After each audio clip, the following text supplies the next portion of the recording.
So, I am Brian Lee Durfee, author of The Forgetting Moon, published by Simon & Schuster's Saga Press. Right there. Today I will be reviewing Ken Follett's The Pillars of the Earth, hardcover, paperback. I also have the audible.com version. We should all buy 3 versions of all the books that we love. One for the shelf, one to read, and one to listen to, right? My book, hardcover, paperback, Audible. Get them all. Listen up. The Pillars of the Earth. If you followed any of my writing advice videos, you know that The Pillars of the Earth was one of the 6 books that I used to study closely to learn storytelling when I was writing my epic fantasy novel. You know, I used The Eye of the World by Robert Jordan, Game of Thrones by George Martin, Dragonbone Chair by Tad Williams, Shogun by James Clavell, Lonesome Dove by Larry McMurtry, and Pillars of the Earth by Ken Follett, with a little bit of The Stand by Stephen King mixed in too. But no, those 6 books, I learned how to write by studying everything I could about those 6 books. And The Pillars of the Earth was one of those books. And let me tell you, Ken Follett gives a masterclass in storytelling, character development, and world building in The Pillars of the Earth. I mean, every single thing is impeccably researched. Every character is engaging. From the main characters to the smaller characters, they all have great motivation, great personalities. They're all memorable. You won't forget any one of them. You will cheer for some of them. You will just hope some of them die horrible deaths because they're so evil. And then there's gray characters. There's super good characters. There's super evil characters. There's gray characters. There are so many personalities walking around in this novel that it is, like I said, a masterclass in how to do it right. How to build tension, how to plot, how to intricately plot, how to interweave all of your plot threads together and make sure that all of the characters are interacting together in all meaningful, purposeful ways. Seriously, a masterclass in everything you need to know if you're going to write a novel on your own, especially a big historical fiction piece like The Pillars of the Earth, or even a big epic fantasy like I do. The Pillars of the Earth. Study it, read it, learn what Ken Follett is doing. And then when you're done with it, go ahead and read the sequel. You know, read World Without End, read A Column of Fire, read everything that Ken Follett's ever done, because they are magnificent. I cannot gush on and on about them more. But that's what I'm here for. I want to get people jazzed about this book, not only as a piece of great fiction. I mean, this is one of the top 10 biggest selling novels in the world. I mean, it's huge. I don't want to get people just jazzed about reading it, but I want to get you writers out there jazzed about reading it and studying it to figure out what Ken Follett's doing with his storytelling that is so magnificent, that made this, his publisher didn't want him to do this. He was known for, Nazi spy thrillers, World War II spy thrillers for his whole career. And then he decided to write this book about an Englishman and a prior, a builder, a mason and a prior with a dream to build a cathedral. It just doesn't sound like it would be that interesting, right? Seems like masterpiece, theater, boring bullshit, but oh my God, it ain't. It is the exact opposite of boring. And his publisher, he wrote this thing, he was writing 100,000 word novels that was World War II spy thrillers. Then he came out with this 400,000 word novel about these dudes building a cathedral in southern England. And his publisher was like, man, that ain't right. You can't give us this. I mean, how are we going to market this? They almost talked him out of it, but that's the thing is, sometimes publishers don't know. And this went on to become one of the biggest selling novels of all time, rightfully so. I think of Robert McCammon was writing all these horror novels, and then he wrote this thing called Boy's Life, and his publisher didn't want to publish that either. And Boy's Life went on to become Robert McCammon's biggest selling novel of all time, and is considered a classic to this day. Same thing happened with The Pillars of the Earth, and probably a lot of other novels where the publisher balked, but then it became a massive hit. You know, Pillars of the Earth, the first 200 pages of this thing, you're not going to be able to look away. If you think your life is rough right now, in the year 2020, in the middle of the COVID-19 coronavirus scare, where everything's locked down and all the restaurants are closed and you can't go to the grocery store very often and you got to stay in your house. If you think that's rough, oh man, you don't know rough. We got it. We're still living like kings. Even in this, read the first 200 pages of Pillars of the Earth and you will know what it's like to live in extreme, dire, medieval circumstances. And it is gripping, where just these characters start out with nothing and then they keep losing more and more. Where they're living in a land where things are so grim and bleak and food and work is so hard to come by, and it's a lawless land filled with outlaws and filled with bad people and no law to rein any of this in. And just having some outlaw come and steal the most basic of tools from you, or even a chicken or a pig, could mean life or death. And man, Ken Follett really drills that in.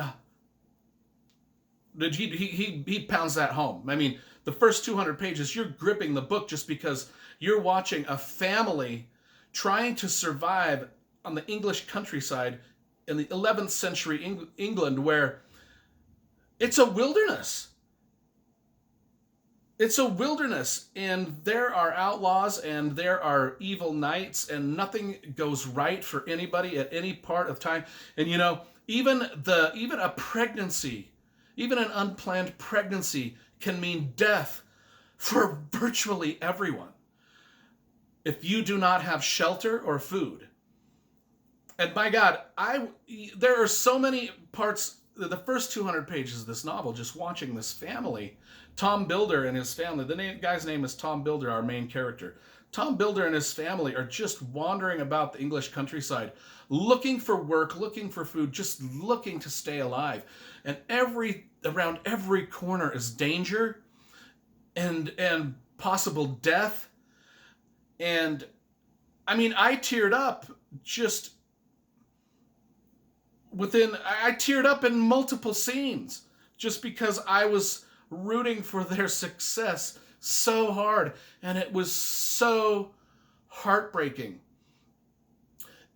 And it builds such drama and tension to know that in this world that Ken Follett has created for us, the research he did in medieval England, and everything that he put, every blood, sweat, and tear that he put into every word of this almost perfect novel, you know that the stakes are high. So you are gripping the edge of your seat from the first page to the last, because you know that these people are living in a land that is unforgiving, that is hopeless almost, but yet the human will, it just wants to survive.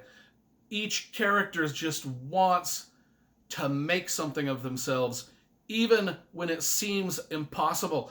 And that is what is great about The Pillars of the Earth.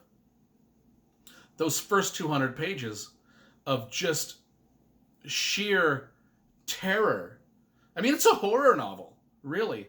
I mean, this family is living in a horror novel worse than any sort of zombie apocalypse you can imagine. And it's history. It's actual history. Well, Tom Builder and his family, I won't get into too many spoilers. I won't even get into too many of the characters or their traits or what they do.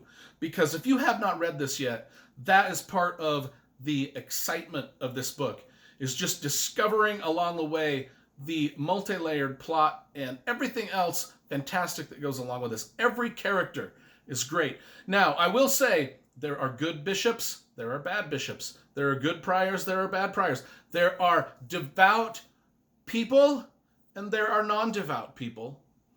They do good, they do bad, they kill, they rape, they pillage, they plunder. This is medieval England, and it ain't a nice place, if I have not stressed that enough. If you think you got it bad now, like I said, in COVID-19 lockdown, you ain't seen bad. Count your blessings, because you ain't seen bad. Medieval England, you do not want to live there. Ever. Ever. People say these are the worst of times. No, not even close. We're living in the best of times. Trust me. Read Pillars of the Earth and you will appreciate everything about your life.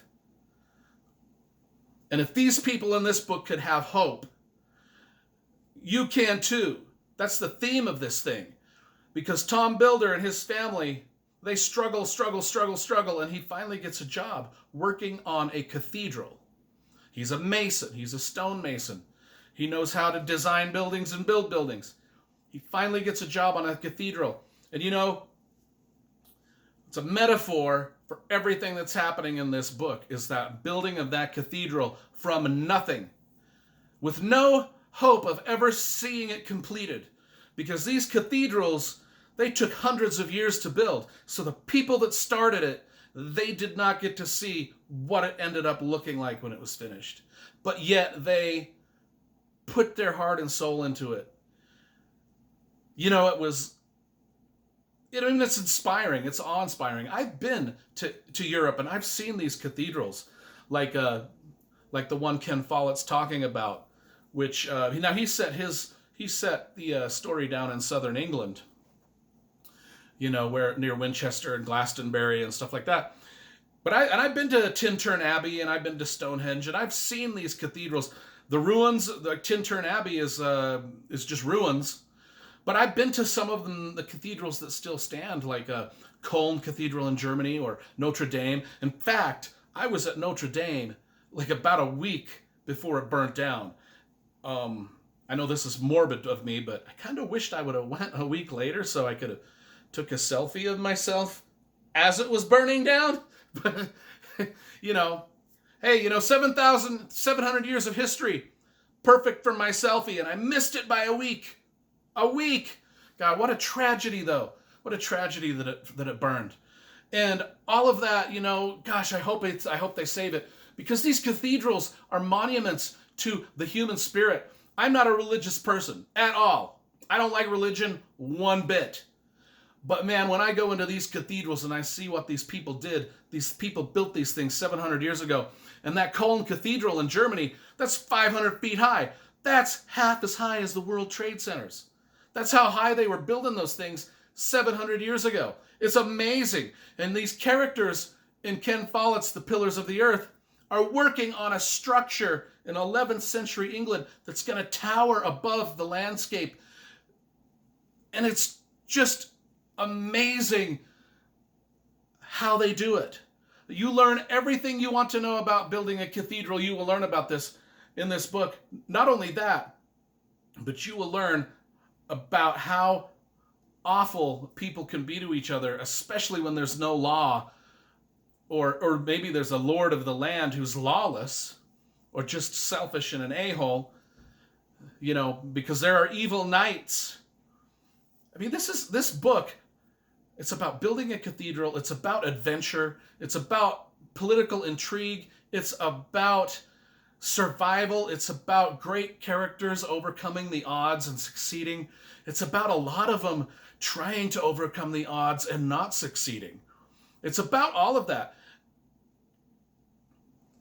It's about building a cathedral, though, mostly, and the struggles that it took those people to build those cathedrals, at the least get them started. Because like I said, there was no promise that they were ever going to see it finished, but yet they did it. A masterclass in storytelling is The Pillars of the Earth, along with pretty much everything else Ken Follett writes. He sets up evil characters versus good characters better than anybody I've ever known in every single book he writes. He's that magnificent. I can't, if you don't like Ken Follett, if you read this book and you don't like it, then you don't know what great storytelling is. You just don't. I mean, It's just that simple. It's that simple. You got a broken part in your head that don't know what great storytelling is. Because this is great storytelling. I know, because I write stories. I know how it's done. I know how it's done poorly, and I know how it's done well. And this guy does it well. Ken Follett, Pillars of the Earth. It's fantastic. I don't know if I've made myself clear in this video, but this is a good book. It's a great book. If you want evil knights, if you want evil bishops, if you want good knights, if you want good bishops, if you want just regular people, peasants, hacking out of the earth, and I mean, it reminds me of the Old West, when we were settled in the Old West. England was once an unsettled, untamed country, and it was brutal, just like our Old West here in America. Bad things happened. People didn't live long. The simplest thing could kill a person. The simplest, they hurt themselves, they sprained their ankle, it might be the end of their life. They got a cut on their thumb, they had no way of stopping that infection. They had a baby when they weren't supposed to, or when they weren't ready, or if their family wasn't set enough to have a baby, they left the baby in the woods for the wolves to eat it. That's what we're talking about here. And when you set a story in a landscape like that's that dire, and you got people that still want to make something of themselves, man, you got a story. Ken Follett, man, he tapped into gold with that plot idea. I loved it. And I'm not the only one. It's just one of the top 10 selling greatest novels of all time. I'm telling you, if you have not read this, you read it now. And then you get the sequel, and the sequel, and you keep reading everything Ken Follett wrote, because they're awesome. It's awesome. Wish I could meet the man. I watch his YouTube channel where he talks about the places he goes to research these things. And I've been to a lot of those places, and I also research my books. I do epic fantasy, so I'm setting my stuff in sort of a medieval sort of landscape, and I study the castles and the cathedrals when I go to these places. But man, when I watch his videos about him doing it, he's looking at that stuff even with more depth than I am. I've researched a lot of things for my novels, like if I've got a horse in there and it's a medieval horse or a war horse and I don't know what its function is, I'll research it to see what a destrier or a war charger or a farmer's draught mare will do. Or if I don't know anything about whaling, I will research whaling and figure it out. And I do pretty good. I think I do pretty good with my research. But when I watch his videos and I see the way he's researching, I'm like, man, that guy's researching. That guy's researching. I mean, you will learn a lot about medieval life in here. And not only will you learn a lot about it, you will realize you did not want to live then. You wouldn't have lived long. Us with our pampered lives today, we wouldn't have survived in that environment. Not at all.